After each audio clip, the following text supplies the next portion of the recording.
Seja bem-vindo a esse vídeo, eu me chamo Michael Ravaneda, sou ultramaratonista e aqui nos Atletas da Geral eu sempre trago algum conteúdo baseado em ciência para te ajudar a correr cada vez melhor. Se aprender alguma coisa até o final desse vídeo, não esqueça de deixar aquele like e deixar seu comentário aqui para incentivar a gente cada vez a fazer mais conteúdo como esse. Bom, por que correr no calor é tão difícil? Bom, de acordo com vários estudos, inclusive estudos de Salca de 2007, comprovando que o corpo precisa se manter com menos de 40 graus para se manter ativo e conseguir manter uma certa consistência de performance.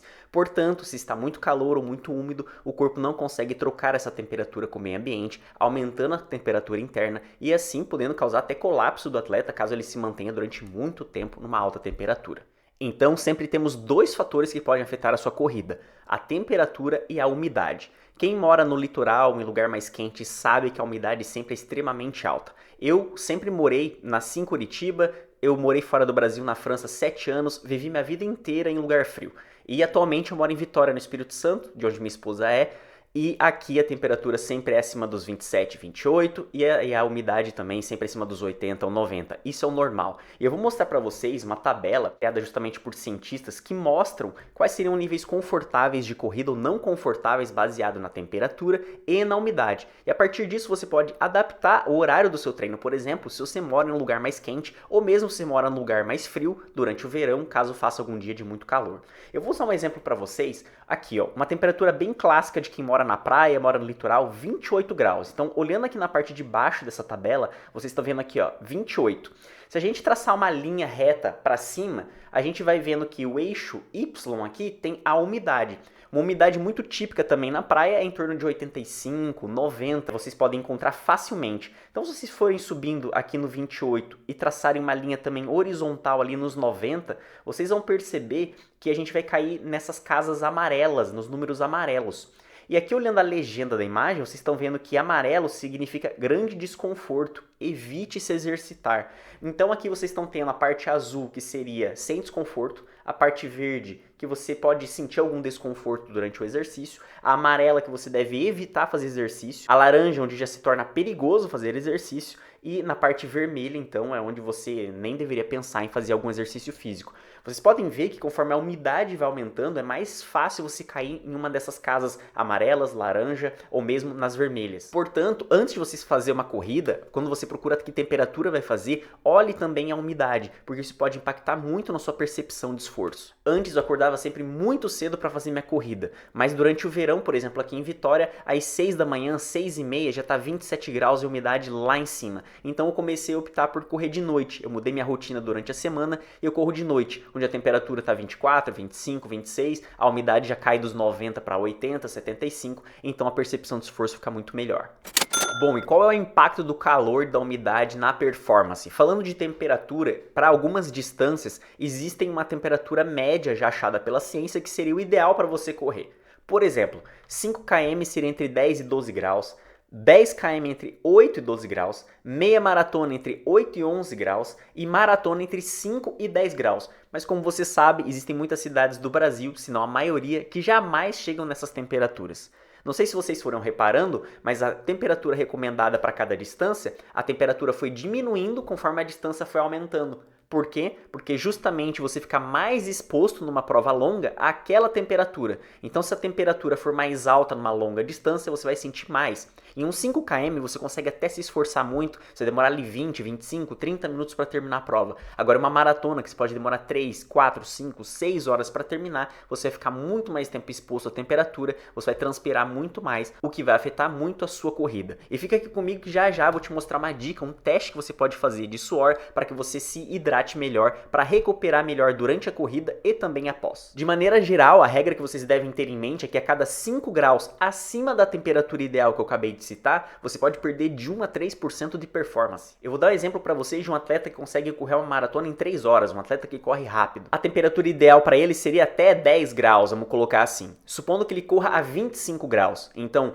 de 10 para 15, 15 para 20 e 20 para 25, ou seja, tem 3 faixas de 5 graus a mais. Ou seja, ele poderia perder entre 5 e até 10% de performance em uma corrida como essa. Significa que alguém que correria 3 horas num tempo ideal, numa temperatura ideal, ele demoraria 3 horas e 9 até 3 horas e meia numa temperatura mais elevada. Agora você entendeu porque os recordistas sempre procuram provas em lugares mais frios. E agora você consegue entender também porque a Maratona de Porto Alegre recebeu tantas inscrições e tantos interessados. Apesar de Curitiba também durante o inverno ter temperaturas até mais frias, Curitiba tem muito mais relevo. Já em Porto Alegre o relevo é zero e a temperatura é baixa e a probabilidade de você encontrar um mundo de também umidade mais baixa é muito bom. Por isso que a Maratona de Porto Alegre seria a maratona ideal para você brasileiro que gostaria de correr em território nacional e bater o seu recorde. Bom, agora vamos para estratégias práticas. O que você pode fazer então para minimizar esse calor, minimizar essa umidade ou se não combatê-las? Vamos lá. Primeiro ponto que eu já citei, que é o que eu faço, trocar horário de corrida. Talvez você não consiga correr tão cedo, porque você já pega no seu trabalho muito cedo, então não tem como. Você correndo de noite, você consegue evitar pelo menos a radiação direta do sol, que influencia muito na temperatura corporal.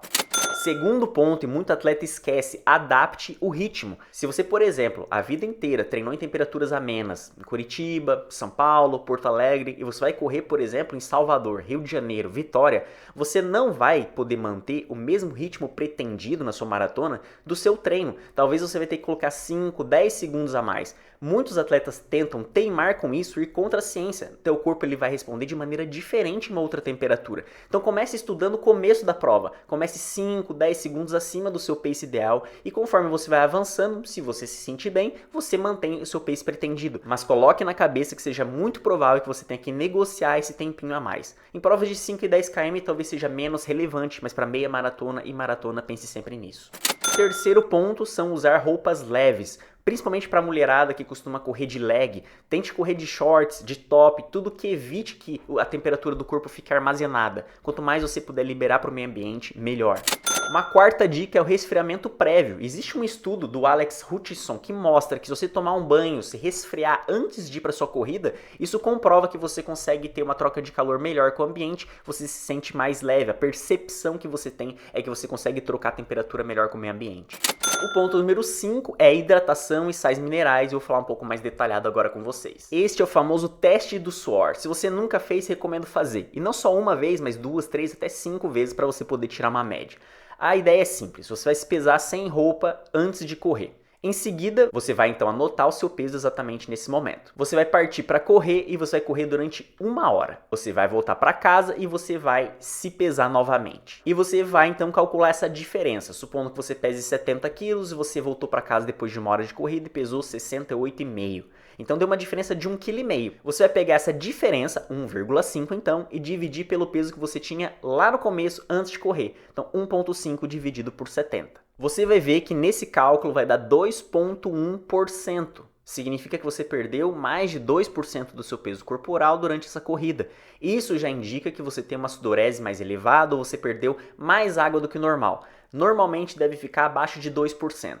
A má notícia para mim é que eu nunca fiz esse teste e deu abaixo de 2,5%. Mas eu tenho um histórico de transpiração muito elevado desde sempre. Inclusive, quando era adolescente, eu tinha excesso de sudorese na mão. Eu não conseguia nem pegar papel que molhava, não conseguia nem escrever. Era realmente grave. Eu fiz uma cirurgia, nunca mais transpirei a mão, minha mão não transpira mais, mas esse suor é transferido para o resto do corpo. Meio que se dissipa em todo o resto. Então veja que depende também do seu organismo, além da umidade, além da temperatura habitual. A ideia é o seguinte, se a cada hora de exercício você perde ali em torno de 1,5 kg de água, você deveria repor pelo menos metade disso a cada hora de corrida. Em uma corrida de 5 km, 10 km, você pode só dar alguns goles de água, você vai se hidratar depois. Mas numa meia maratona e numa maratona pode fazer diferença. Então você vai precisar tomar mais água caso o seu teste do suor passe dos 2%. E principalmente repor sódio, potássio, minerais. O recomendado pela ciência de 300 mg a 700 mg a cada hora de exercício depois de 1 hora, né? Então, se você vai fazer um exercício de 2 horas, você já pode começar a suplementar na primeira hora e também na segunda.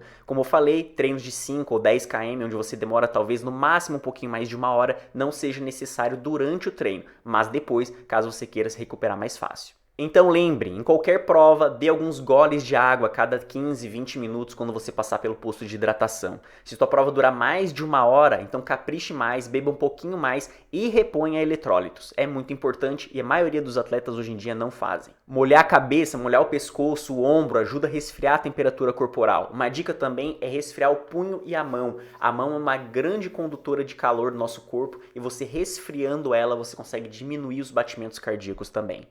E aqui fica a dica matadora para você recuperar melhor ainda pós a corrida. Supondo que após a corrida você perdeu 1,5 kg, o ideal é você repor 1,5 vez o que você perdeu algumas horas depois da corrida, até algumas horas depois da corrida. Então se você perder 1,5 kg, o ideal seria você beber 2,25, né? 2 litros e 250 ml, pelo menos nas 2, 3 horas após a corrida, para você se recuperar realmente. Então a hidratação não é só repor o que você perdeu, ela vai um pouco além. E lembrando, exercícios acima de 1 hora é recomendado você repor os eletrólitos, seja bebendo uma daquelas bebidas famosas, Powerade, Gatorade, ou simplesmente consumindo algum suplemento que tenha sais minerais. Lembrando que a recomendação é de 300 a 700 mg por hora, mas caso você seja alguém como eu que transpire muito, você pode usar na faixa ali dos 800, 900 mg por hora, que vai estar tudo bem. Mas tome muito cuidado, quando você toma muitos sais minerais e não repõe água, você pode também sofrer as consequências. É um outro tipo de problema que a gente pode abordar em outro vídeo falando só de hidratação. Por exemplo, você pode errar tomando água demais e também pode errar tomando água de menos, e a mesma coisa para os sais minerais. Mantendo então os valores que eu citei nesse vídeo, você vai ficar em uma faixa onde é recomendado pela ciência, pela medicina, e você vai ficar numa faixa tranquila de saúde. Esse vídeo te deu alguma dica prática? Então deixa seu like, deixa seu comentário aqui também para incentivar a gente a continuar produzindo vídeos como esse. E siga os atletas da Geral também lá no Instagram, e meu perfil pessoal é m.ravaneda lá no Instagram também. Vejo você no próximo vídeo.